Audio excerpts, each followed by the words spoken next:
Hey everyone, and welcome back. If you're returning, if you're new, welcome to a new video.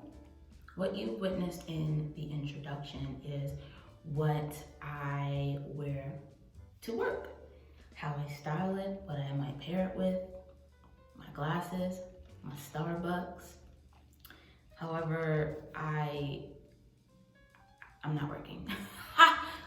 That's what brought you to this video, the title, right? I have decided, or I actually, because I'm already in it, but pretty much I am not working currently, and I'm going to be talking about why I took leave pretty much, because I am on leave, and I'm going to be explaining to you all the reason why I pretty much decided to temporarily quit in the middle of a panini.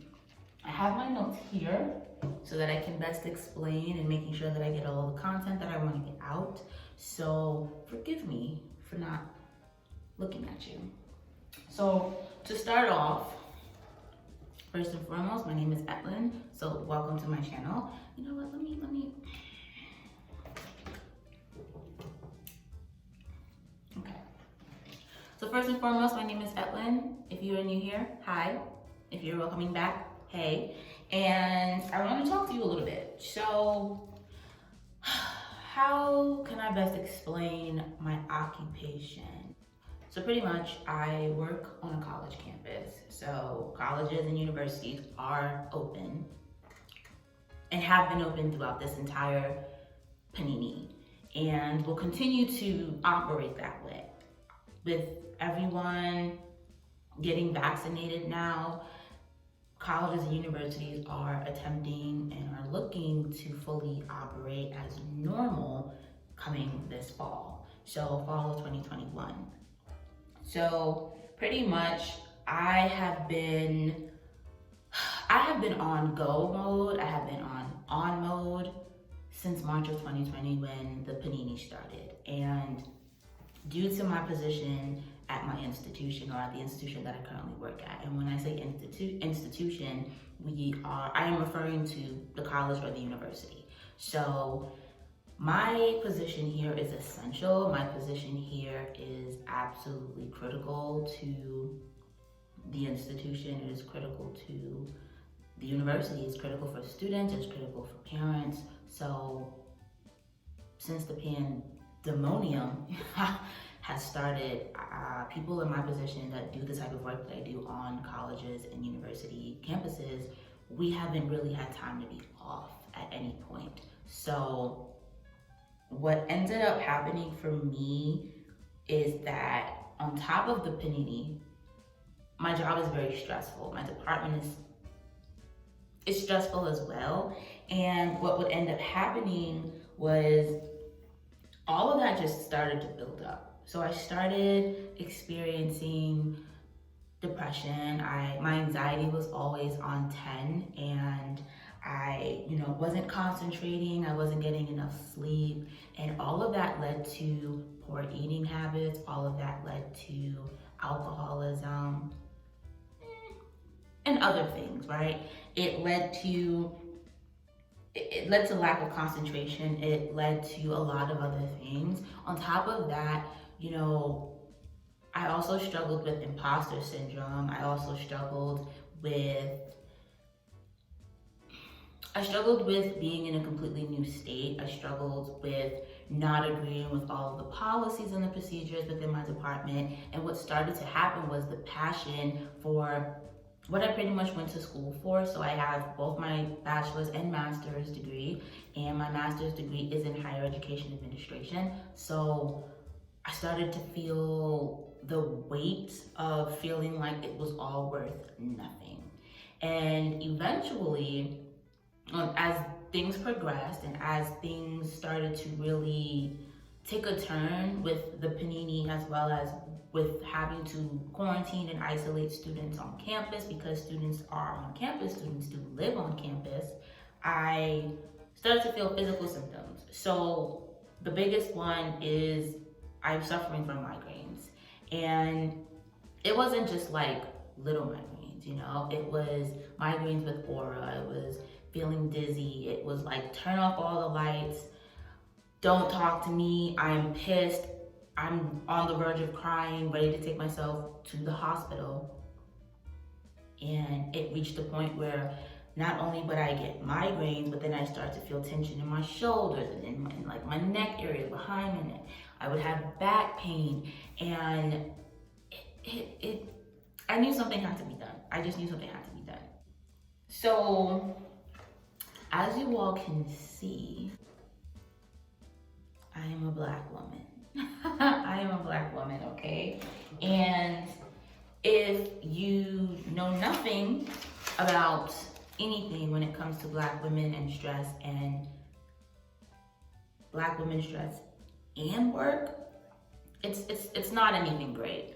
So according to Healthline.com, 1 out of 2 Black women suffers from heart disease, and a lot of it is linked to some sort of stress, okay?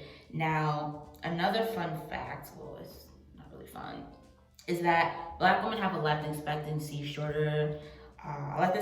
that's 3 years shorter on average than white women, and that is according to the CDC. And to be quite honest, due to the panini, it's probably gotten a lot shorter, unfortunately. So there was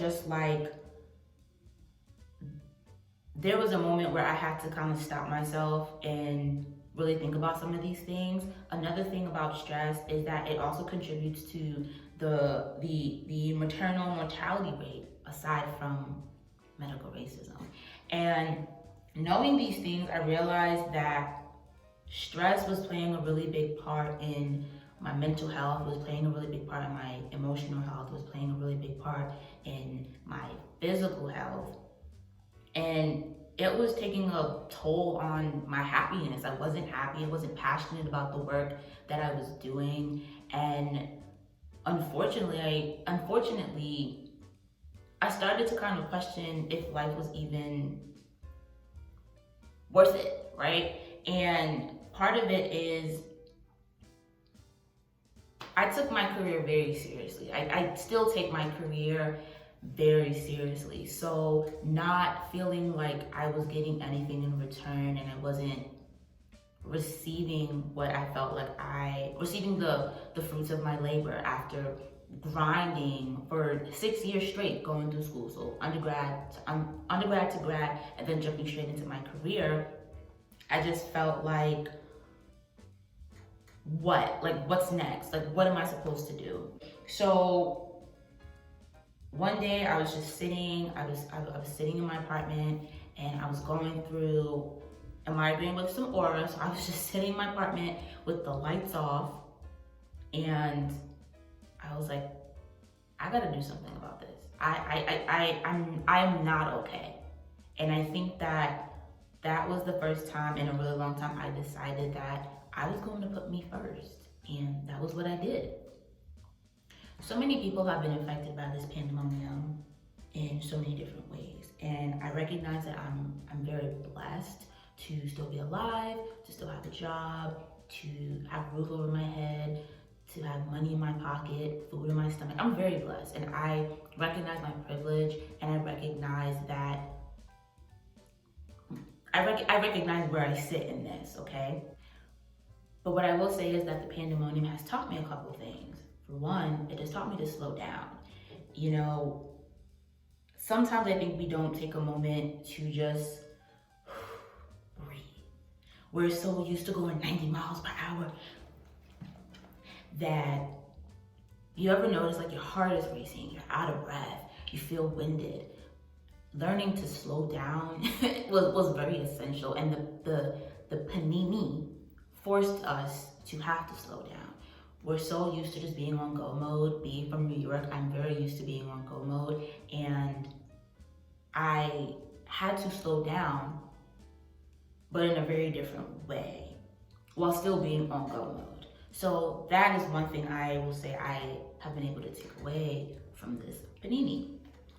Another thing that this pandemonium has taught me specifically is to embrace and appreciate the little things, to be mindful. You know, we would have never expected that a panini would just come out of nowhere and just shake things up for us. So when I am alone and I'm outside and I'm walking my dog, I do take a moment to just appreciate the trees and to appreciate the sun, to inhale the fresh air, because we are wearing masks all the time. And that's big for me. Like, that's really big, because trees are getting cut down to make space for this, to build this and to build that and this, that, and the third. And who would have ever thought that we wouldn't even be able to breathe fresh oxygen the way we used to? No one would have expected that. I would say another thing that this panini has really taught me is to tell my loved ones that I love them so much. Not only just telling them, but showing them as well. When you're used to being on go, when you don't take the little things, when you don't appreciate the little things, sometimes that also means telling your loved ones and showing your loved ones that you love them, spending quality time with them. We would have never expected that everything would just be virtual now. I miss Christmas. I miss Thanksgiving. I miss being able to just be with my family. I miss being able to just go out to clubs. Well, no, I don't miss going to clubs.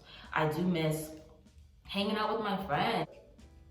If one thing this pandemic has taught me is to show them love and to appreciate them, because so many lives have been lost and no one could have predicted this.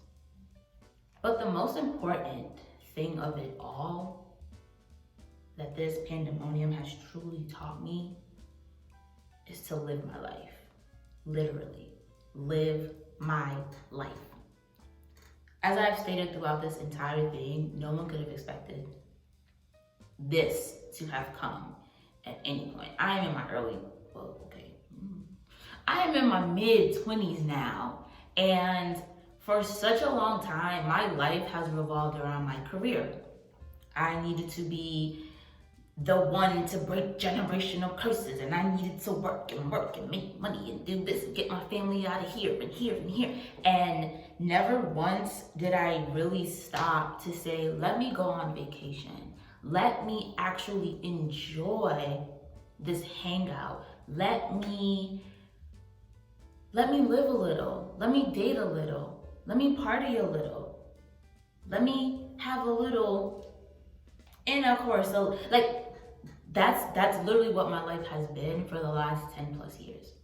So now that 26 is approaching and I will most likely be spending another birthday in quarantine, all I have been able to do this entire time is sit back and reflect on the things that I didn't do. Sit back and reflect on the things that I missed out on. And I don't like that. I do not like that. And of course, once I stopped going to school, I jumped straight into my career, and all of the fun things and all of the vacations and the opportunity to just hang out with family and friends and the opportunity to just rest, what did I do? You guessed it. I was working. Always working. And it's taken a toll on me. Now let me be quite honest. There's nothing wrong with working. We work, we get money, we pay our bills, we are able to buy things, we're able to treat ourselves, we're able to take care of ourselves. Who doesn't love money, right? But sometimes at least for me, but I do think other people suffer or other people struggle with this, especially Black women. We take our job so seriously because it's just expected for us. The expectations are a lot higher. The expectations for us to excel and to always do good. There's never really room for failure. There's never really room for being mediocre, because we can't really be mediocre. It's just always at an all-time high. And I think that what ends up happening is that we end up stressing ourselves out trying to do so much for a job that if in the event something happened to us, that position will be posted on Indeed the next day, the next week, but it will be posted. It is not like, oh my God, she was such a great worker. we can never post a position. No, they're gonna find someone to replace you. Just like that. And stressing over a position or stressing over a job that isn't going to change, its policies aren't going to change overnight, its policies are not going to change because you are this Black worker. Their policies aren't going to change because you say so, or because you do great work, or because you're bending over backwards to do this and do that. That's not going to happen. A lot of these positions, a lot of these institutions are, they're centuries in where white people, especially white men in particular, run the game. And thinking that if I overwork myself, I can change something, I can get promoted. And in some instances, yes, but at what cost? So pretty much I decided to go on medical leave. I needed to figure out and treat my migraines. I needed to get my stress and my anxiety down. I needed to bring it down. And honestly, I just needed some rest. I was just constantly working to the point where I couldn't do it anymore. I couldn't run meetings. I couldn't stay focused for an hour. I couldn't support my students. And I went to school to be able to support students, especially students that look just like me and share very similar identities like me. Therefore, if I'm burned out and I cannot support them, that's a problem for me. That is a huge problem for me. I took medical leave really because I wanted to live. So as you saw, or as you heard in the beginning, stress literally kills. And it's killing Black women at a higher rate than any other race of women in the world, really. So I wanted to live. I wanted to see 26. I want to see 27, 28, 29, 30, 40, 50, 60. And I'm not going to let a job that is causing me stress take me out at my young age. It's just not going to happen. I want to be able to make YouTube videos. I want to play with my dog. I want to go and taste different foods on the weekends. I want to be able to, I want to have kids. I want to be here. And I knew that if I wasn't going to put myself first and put my health first, then I'm putting myself in a position to not be able to have any of those things. I wanted to be able to see my family. I want to be able to hang out with my boos. And yes, boos, plural, yes. But most importantly, I took medical leave because I wanted to set an example for other Black women that we are not robots. We don't always need to be on. We are not superheroes where we have to come in and save the day and everybody gets to just throw the things that they don't want done onto us to the point where it stresses us out and it kills us. And I want other young Black women who are working in the workforce, whether it be you're doing YouTube, whether it be you're in corporate America, whether it be you have your own business, whether it be you work in retail, it doesn't matter what you're doing. I want Black women to know that you're supposed to take a rest. You're supposed to sleep. You're supposed to take a day off. And if you take a day off, you need to stay off. There's no reason for you to be going in. Now, if you feel like, oh, it's okay, it's no big deal, I'll do a couple of hours, cool. But if it's your day off, you do not have to answer that phone. You need to listen to your body. You need to rest. You need to take care of yourself. Stress is not something to play with. It really isn't. High blood pressure comes from that. Heart disease. Diabetes, poor eating habits, not getting sleep. It all contributes to the demise of your health. And you're gonna let a job do that? But most importantly, I want Black women to go out and live. I think, people say that America was built on the backs of Black women. Well, now you need to stand up straight and go live your life. Go have fun. Go take that vacation. Go book that hotel. Go pick up that hobby. Turn your phone off. Put it on Do Not Disturb. Go to bed. Sleep in. Make yourself some breakfast. Try that new spin class you've been wanting to try. You don't have to always be working, and working a job that stresses you out to the point where you look in the mirror and you don't even know who you are. I had worked so much that when I was going on medical leave, I had accrued so much time that my medical leave is pretty much like, I'm pretty much still being paid to be on medical leave because FMLA is unpaid. And that's how much leave I had, that I was like, I can still get paid for the entire time that I was on leave, that I am on leave. I'm currently still on leave. Again, I recognize that I'm very privileged. I'm privileged to work for an institution that does give me medical leave. And prior to me taking medical leave, no one had really told me, especially as like a new professional, that I could take this. Because why would you tell me when you need me as an essential worker to show up every day?